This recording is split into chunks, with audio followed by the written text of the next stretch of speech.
to Foundation Friday, October 6, 2017. Steve Sipress here, and I start off by sharing my rhino of the day, and actually, I believe there's a rhino wrapped in this paper.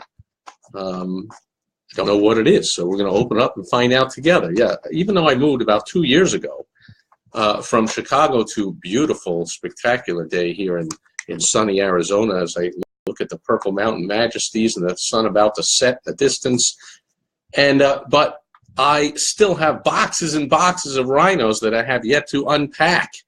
Back in my where I lived in Chicago, I had the entire finished basement as my office, like almost a couple thousand square feet. So I had all kinds of, I had a whole studio set up, and I had 14 bookshelves, floor to ceiling, full of books and courses and tapes and programs and all kinds of materials.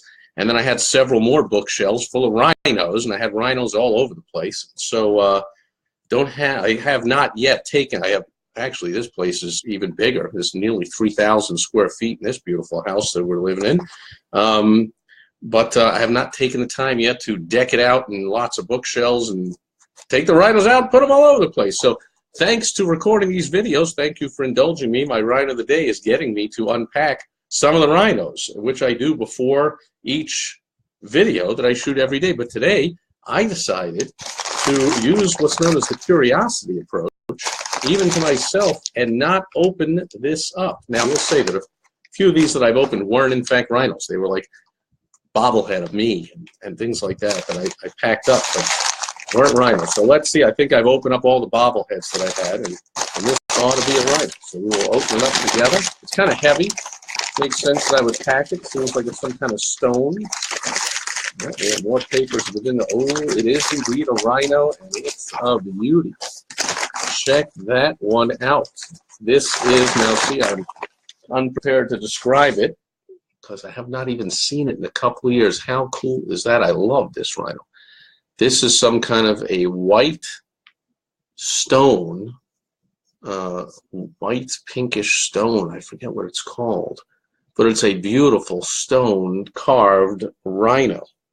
And I don't see even anything on the bottom that tells you where it's from or what it's made of, but how cool is that? And oh, I got to recheck the plastic because I just noticed that my packing was not as well done as I would have hoped, because you can see it was a two-horned rhino, and the larger main horn in the front is broken off, which is distressing.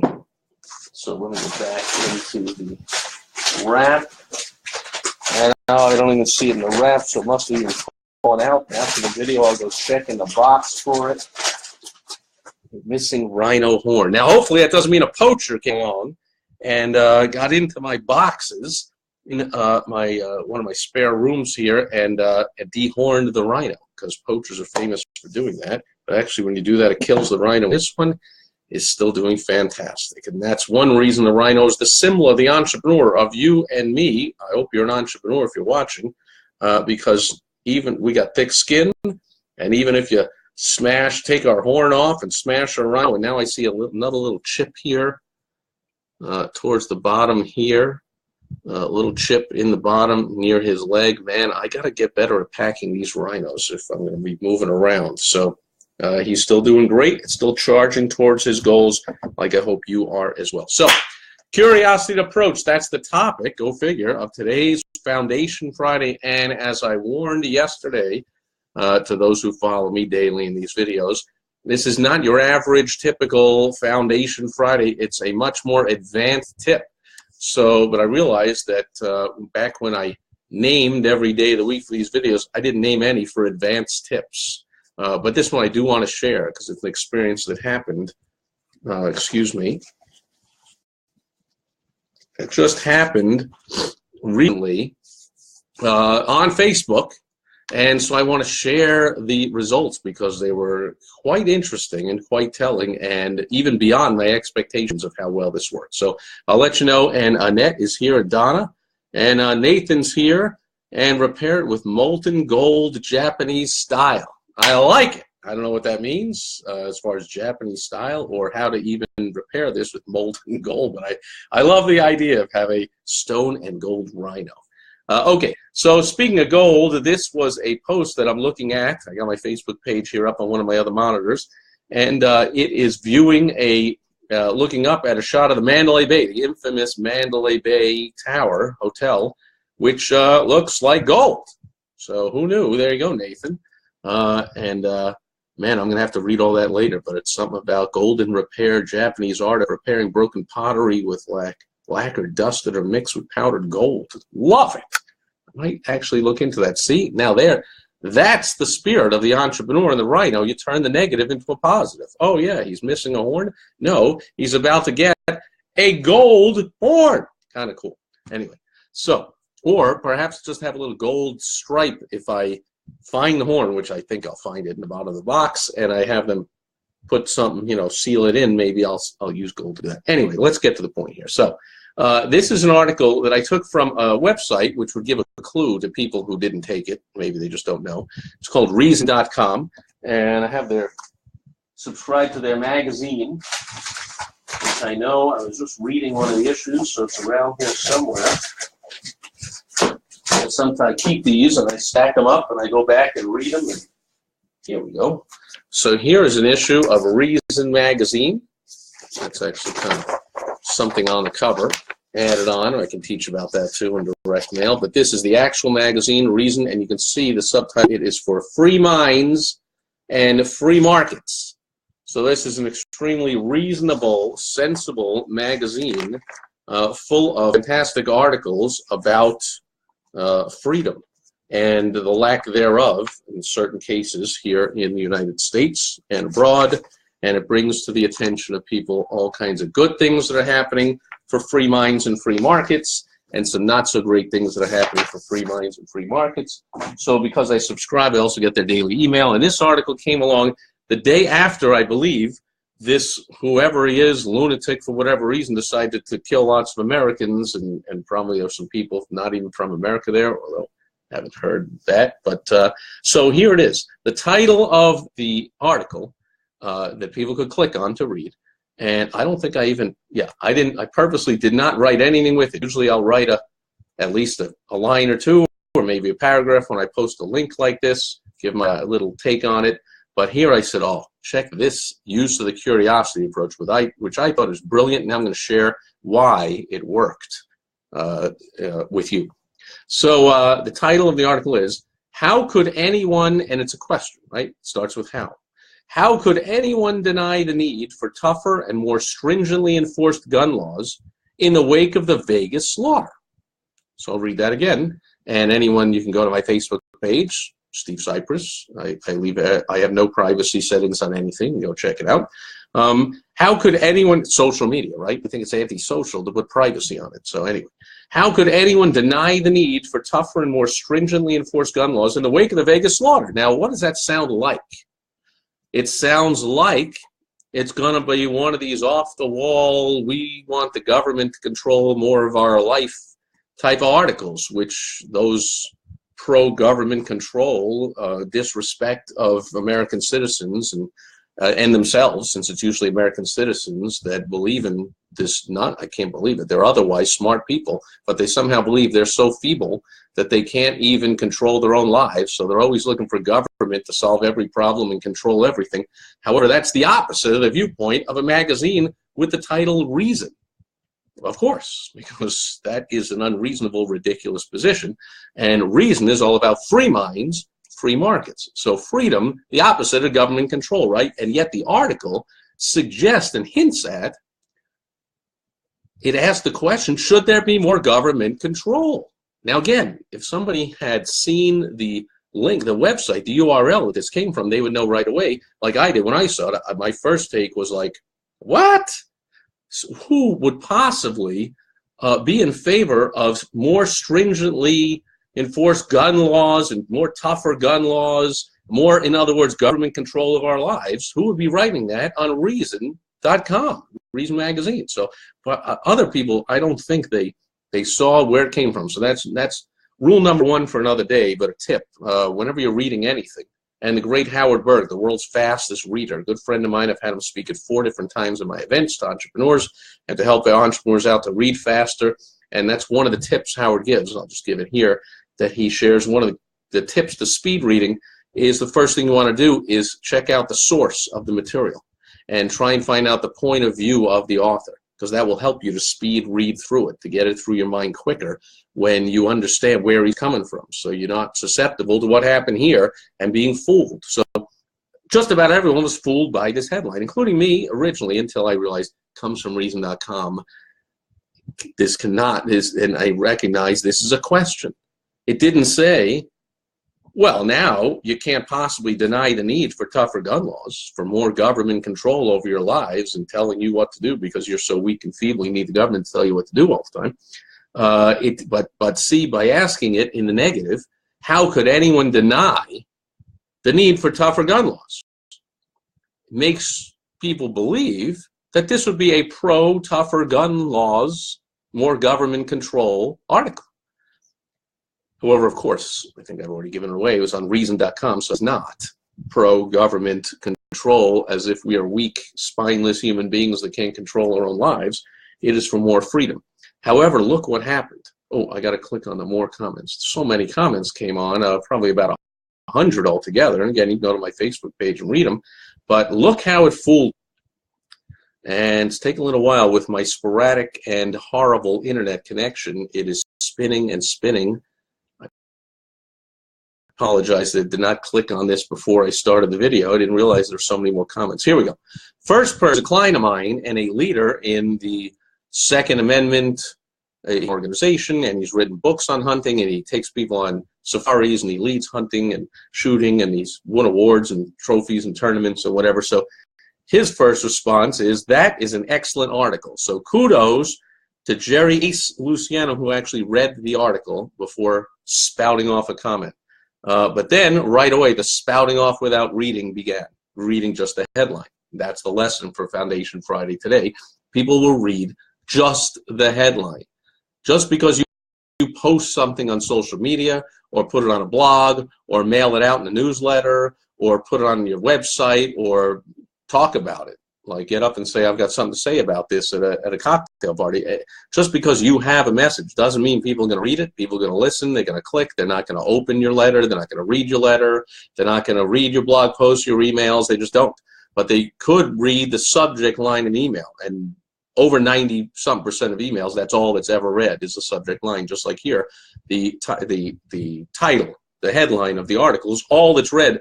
And people, I'm only going to share with you the people that posted comments. Who knows how many people saw this and thought of something but didn't even post it. I'm guessing that, and from the looks of these comments, many people were misdirected by the curiosity approach in this headline. Brilliant in this case, and I'll explain why. So the next comment says, hey, the guns were illegal. It's a mental health issue.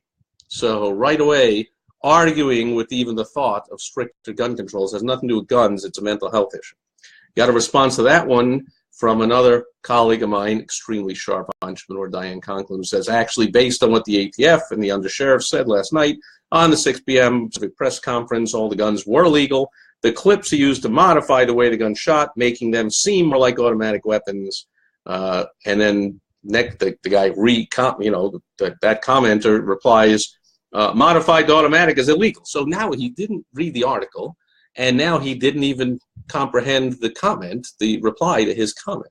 And there are a few more replies, but I'm guessing I'll get a circle. So I'll move on. But you see, there's somebody who did not read the article, but felt the need to comment about something the article doesn't say. Next comment, Diane wrote back, that's it stopped spinning.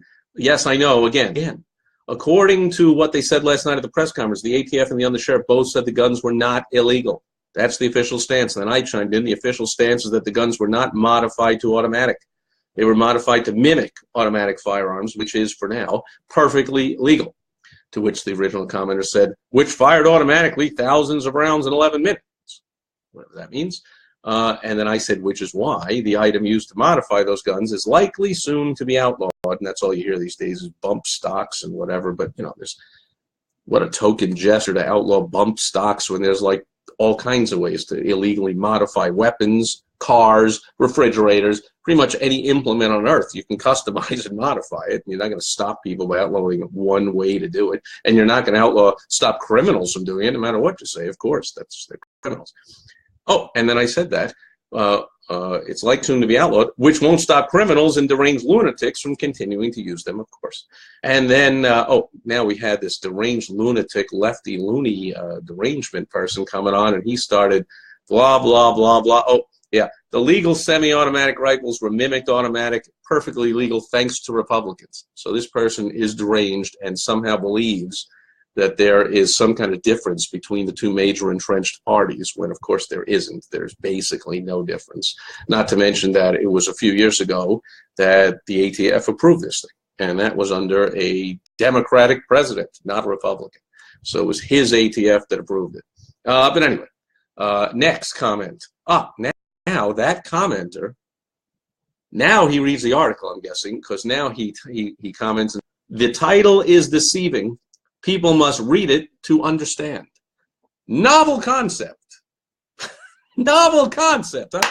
This is where the statement comes, don't judge a book by its cover. You know why that's a saying? Because people do. Everyone judges the book by its cover. They judge the article by its headline. They're going to judge your email by the subject line. They're going to judge your sales letter that you mail by the envelope you send it in, and whether it's a meter stamp or a live stamp, whether it's a handwritten address or a printed address, they're going to judge things superficially without really being what it is. So that's we all do. We get our mail, we go to the mailbox, we look at our mail, we go, that's junk mail, junk mail, junk mail. We're judging. We didn't open it up and read it to see it's junk mail. We just judged it, prejudged it, basically, that junk mail. So that's what happened here. The dawning comes on this commenter, hey, people must read the article to understand it. Go figure. Because in our social media world, see, here's the point of Foundation Friday. In the social media world, we're conditioned that all we really need to do is read the title of an article to know what it's about. And then we can start spouting off and trolling and disagreeing and being angry and all the good stuff social media is for. And when it comes in an email, we can go delete because we now know what that person said because of the subject line. We prejudge and prejudge, but this was a brilliant use of the curiosity approach by this author or whoever wrote the headline. Very often, authors, writers do not write the headlines. There are separate headline writers on the staff of every newspaper, magazine, and whatever. So whoever wrote this headline, examples, we're only on like the third comment here. And my response was, because this person says the title's deceiving. My response is, in marketing circles, we term this type of headline one that uses curiosity. The general public simply thinks it's, quote, deceiving. So that's the point here. I didn't say that this is all about the deceiving approach. I don't believe in deception. But I certainly believe in the curiosity approach. So it wasn't deceiving for me to open my poorly packed Rhino and find out just at the same time you did what Rhino, in fact, happens to be in it, and in fact that it's got a chip in a leg and a missing horn, for crying out loud. I didn't know that myself. That's a curiosity factor. I would never think that's deceiving. Well, gee, I said, I'm going to open this up and there'll be a rhino in it. I guess I could be deceiving because I didn't say it's a rhino with a broken horn, which almost defines a rhino. So it could not be a rhino, therefore. Anyway, we call that curiosity, not deceiving. And by the way, I think I did say here, hint, it's a question, not a statement. See, question. How can it be deceiving? It's a question. So this happens all the time. I'll get off on a tangent again real quickly, and then I'll get back in sales. The way I teach sales and I do sales, it's all about asking questions. And since I'm a consultant, I got to ask a lot of questions before I can even offer any help at all, or even consider ever going further and taking someone on as a client and really helping them out. Past the superficial first help that, of course, I always give. And I ask questions. Well, asking a question isn't deceiving. The question was, is this the right time? Or what did it say? I got to scroll all the way up here. How could anyone deny blah, blah, blah? It's a question. So how can it be deceiving? People can be leading, and therefore, again, seeming to the unwashed masses, to the uninitiated, to the people that don't watch my videos, read my books, not my clients, don't follow me, don't understand marketing and human behavioral psychology, and think, oh, that's just deceiving, because I thought it was going to be a pro-government control article. Again, he didn't look at the URL, he didn't read the article. Both would have been a clue that it is obviously not a ridiculous article in favor of government controlling people's lives. Last I heard, this is supposed to be government of the people, by the people, for the people, not government controlling the people. I didn't hear that one in any declarations or constitutions. I haven't heard that concept, although if you know, modern politicians and unfortunately brainwashed millions of Americans believe that that's the way things should be. I digress. So, and then this commenter replied to my reply and said, quick scan of the title without clicking looks like opposite of content. Interesting. So now he understands this is an interesting technique that this author or the headline writer for the author has used, because a quick scan of the title, which he clearly did, media invites us to do anyway. You scroll through, you got 7,000 tweets and 400 Facebook posts, you got all kinds of stuff to look at. And email, speaking of email, we get hundreds of emails a day. Yeah, we're trained. We train ourselves. We do our quick scan of the headlines. This is a lesson, again, for you out there, people fighting for people's attention.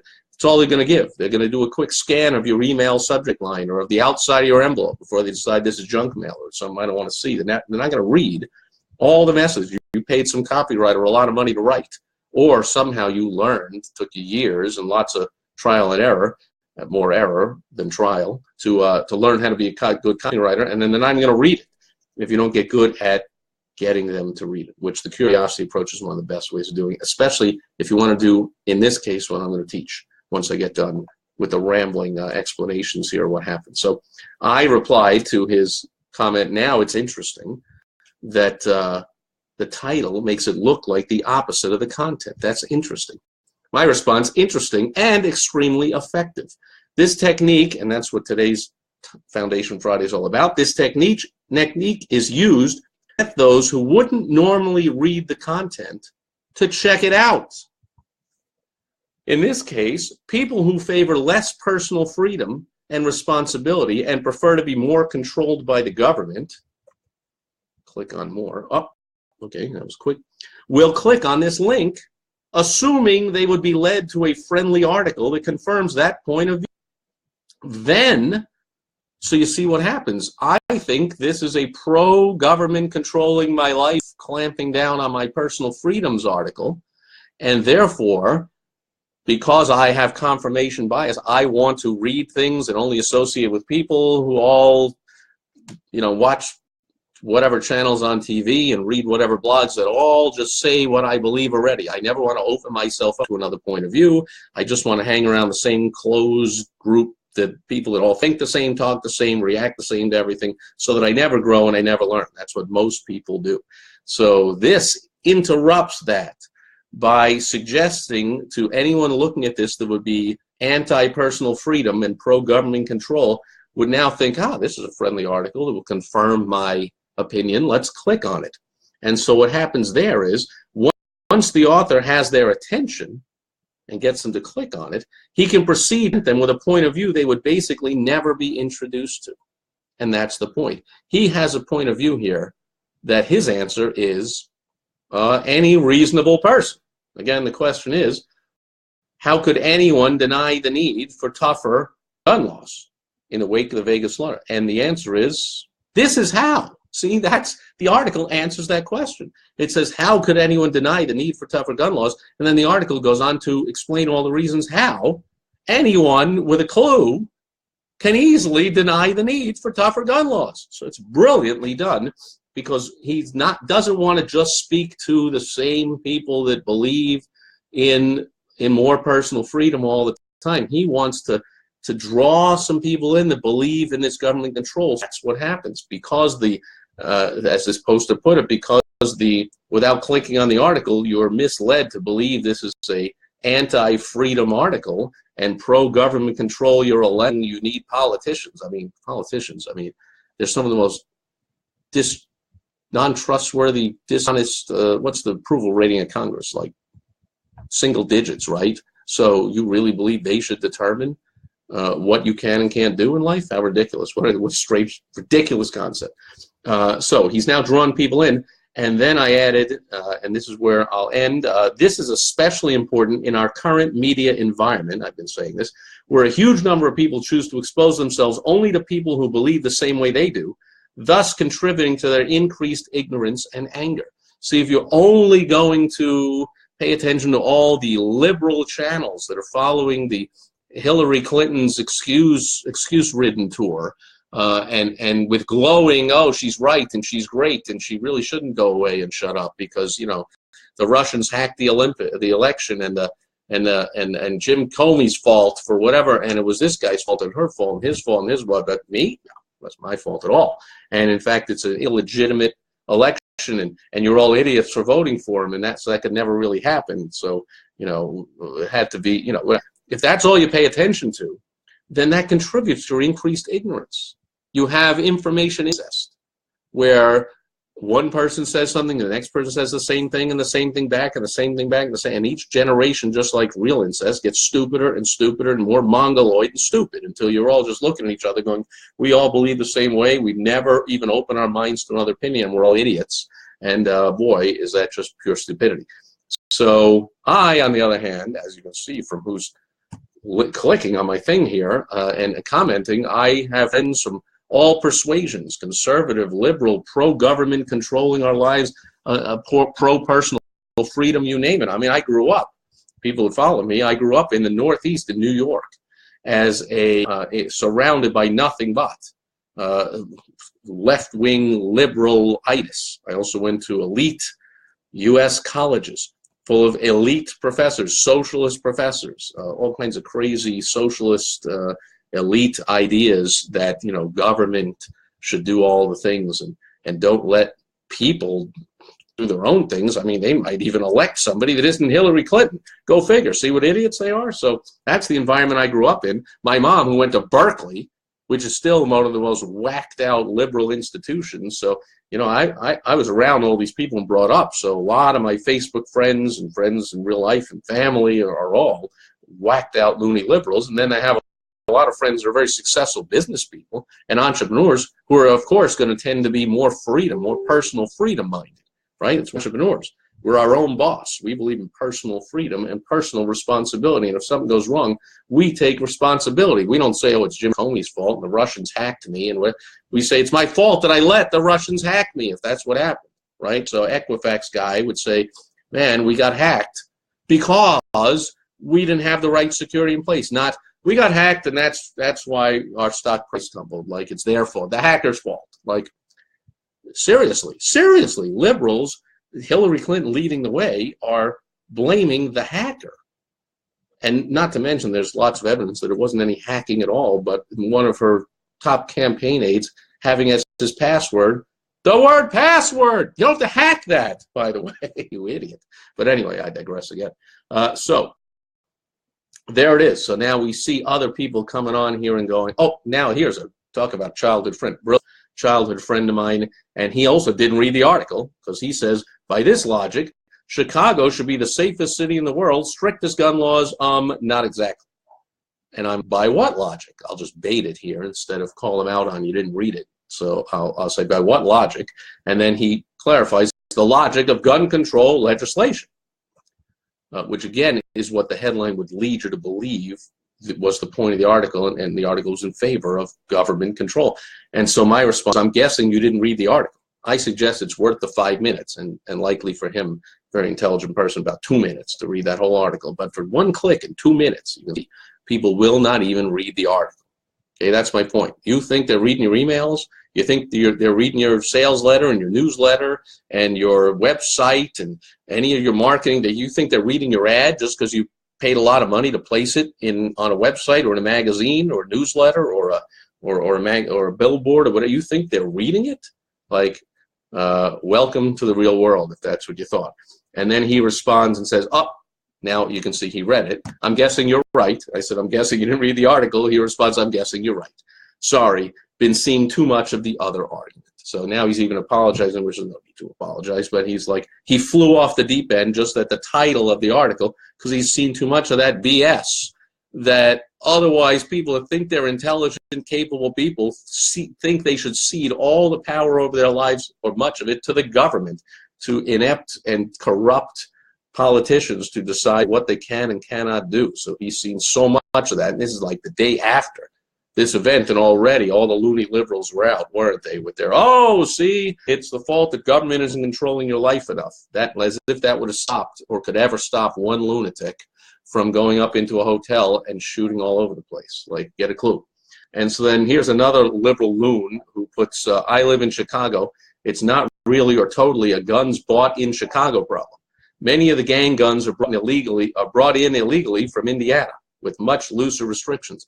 Completely, like, not only off the rails lunatic, but of course unsubstantiated hearsay, you know, off the cuff, nice try, but there's nothing to support that at all.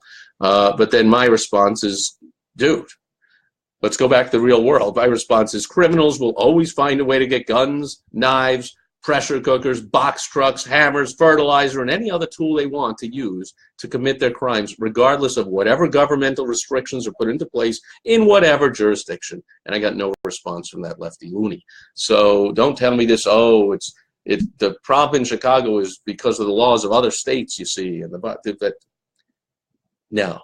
The problem in Chicago is soft targets. Way too many people unable to defend themselves, and of course it's a city of millions of people with only thousands of cops. You do the math, the criminals are way outnumbering the non-criminals, and since the non-criminals like this guy purposely, irresponsibly do not own a firearm to protect themselves, there's a lot of murders in that city, but I digress again.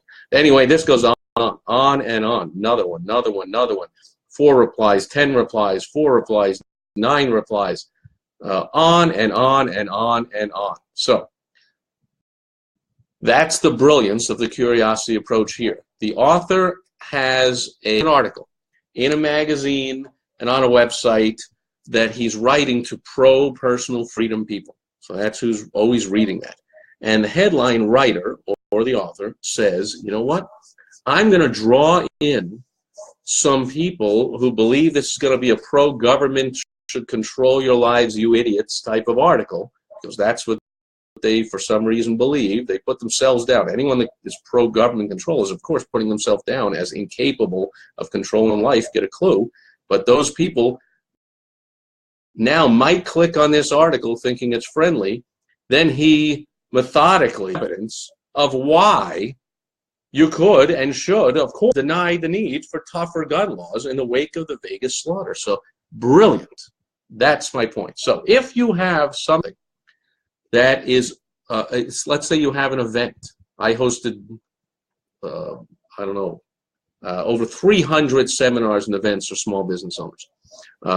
Over the last 6 years I was in Chicago, thousands and thousands of business owners attending, and I was always trying to get the point across to them that the doing of your business, getting better at the doing, the deliverable, the whatever you do, you're doing, being a doctor, being a lawyer, being a plumber, being a whatever you do in your business.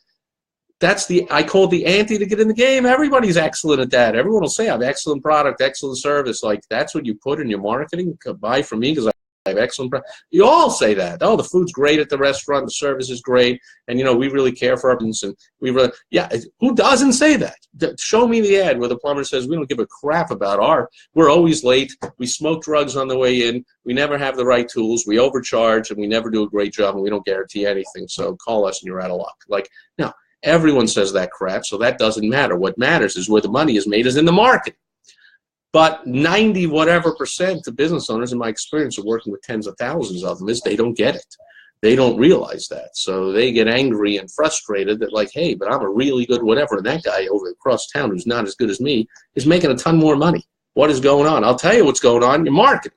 So I had to get this contrarian point of view across to business owners who are in their in a cave, they got their head in the ground thinking, I'll just keep getting better at the doing of my business. That must do the trick. If I just go to one more continuing ed or get one more certification or stick around so I can say I'm locally owned and operated 30 years, 40 years, 50 years, at some point this will matter. Like, no, it'll never matter. never matter. I can take a kid fresh out of trade school, just bought his first wrench, and have him take the entire town and make more money than pretty much every plumber in the town combined within probably about 6 months doing some effective marketing. Now, of course, I won't help somebody who purposely has a crappy product or service. I'm not unethical. I won't help those people. But pretty much everyone claims they have an excellent product or service. Well, I can help any one of them to die, and I do all the time. I help my clients to dominate their marketplace. But I had to get this contrarian message across, that stop going to networking meetings. All you're going to do is meet other people that need to go to networking meetings because they don't know how to do marketing to generate high-quality leads. So they're always going to networking meetings, going up to people and going, hey, if you ever need a plumber, call me. If you know anyone that ever needs a plumber. And this grunt work is how they do their business. So they, if you say networking meeting, they're flocking to it. Well, I said, I got to say I'm holding a networking meeting.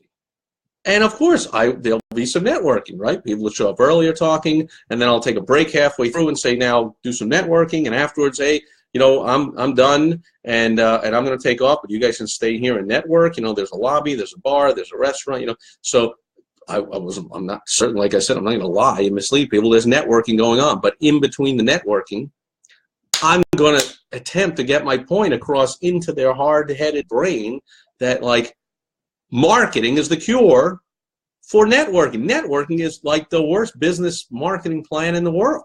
Like, I'm going to do all this grunt work, and the day I stop going to networking meetings, I don't make any money. Second of all, who am I meeting at these networking meetings? Other losers like me, basically losers in the game of building a business, because my clients don't go to networking meetings. I don't go to networking meetings unless I'm speaking, or unless it's an extremely high-level networking meeting, like it costs $5,000 or $10,000 to get in the room. That I'll go to because I want to do connecting with high-functioning entrepreneurs. I don't want to do networking with people that want to walk around and hand out business cards and say, if you know anybody, because I don't have any leads, so I don't know anybody wants your thing because I don't know anybody. I don't know how to generate leads. I don't have any customers, but, man, I'm begging all day, and I'll go to these networking events. So I could have said, hey, I have the anti-networking event.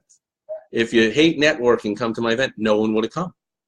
And besides, I'd be preaching to the choir. Those people would all know I already do excellent marketing. They wouldn't need to come and hear what I have to say. They wouldn't need my help. They wouldn't get any clients. So I, similar to this article, would say, hey, I'm having an event where you can come and network and meet lots of other business owners and also learn about marketing. And so I knew they came for the networking, but they got marketing help. Make sense? So that's what's called, we give them what they want. We sell them what they want. I don't remember what it's called. It's called we sell them what they want, but then we give them what they need. We don't sell them what they don't want.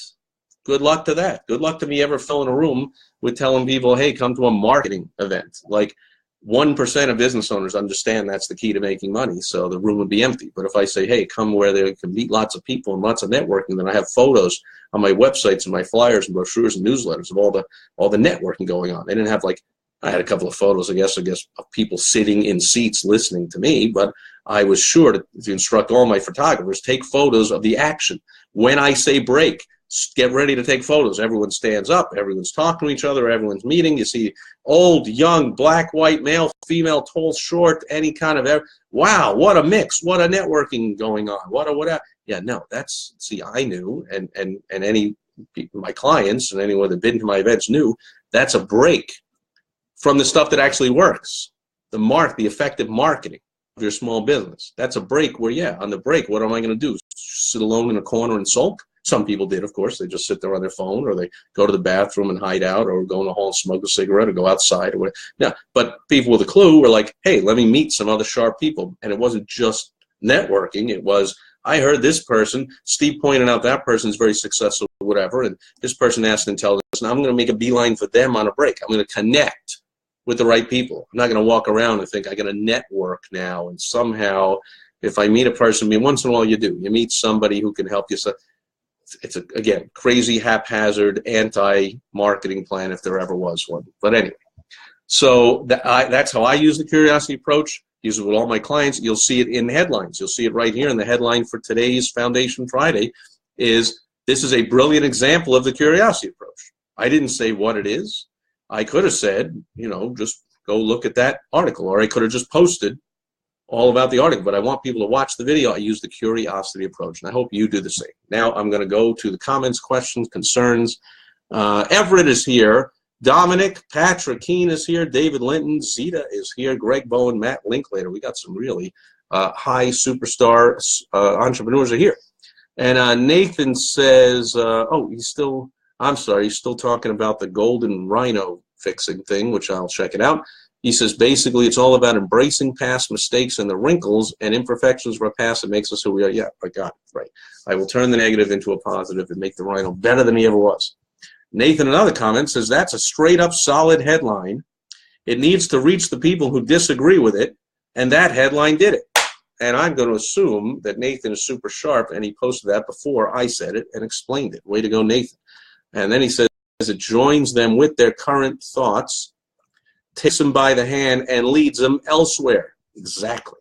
And then he says, haven't read the article, just judging by your description. So Nathan, get it. I hope you do too. I don't see any other questions, comments, concerns. But again, if you go to my Facebook page, scroll down. If you're right here live on the video, you can scroll down and see it and see all the comments and see that that's exactly as I said and as Nathan said.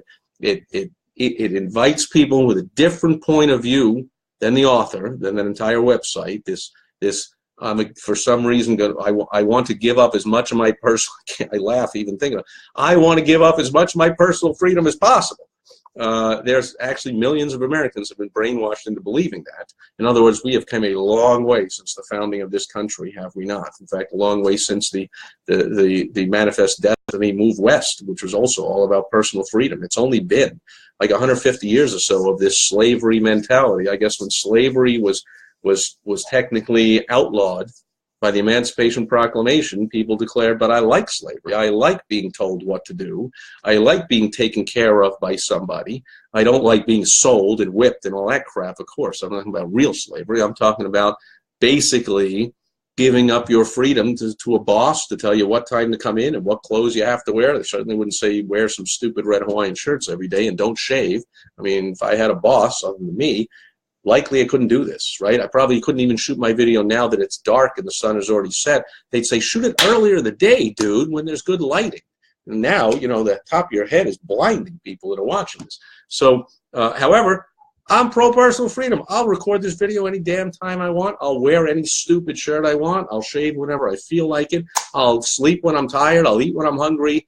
Heck, I'm going to do what I want. That's why I live in America. America's all about that. It's about freedom, folks. Get a clue.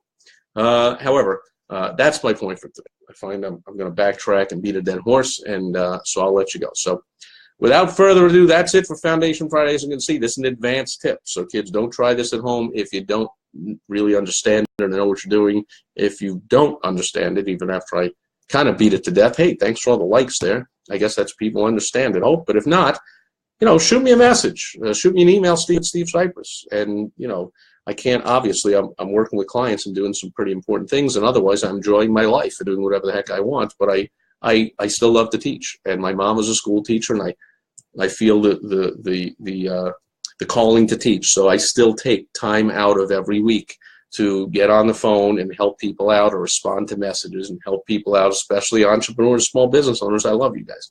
And I don't want to see you continuing to think you're going to make more money just by getting incrementally better at providing whatever product or service you provide. That ain't going to do it, okay? But getting massively better at your marketing, woo, that could change your life, and I hope you do it. I'll be back tomorrow with Success Story Saturday. Thanks for being here today on Foundation Friday, and thanks for all the likes, the comments. Thanks to everyone here and watching on the replay. I'm getting ready to click the button, and I'll be back here tomorrow on Success Story Saturday. Bye-bye.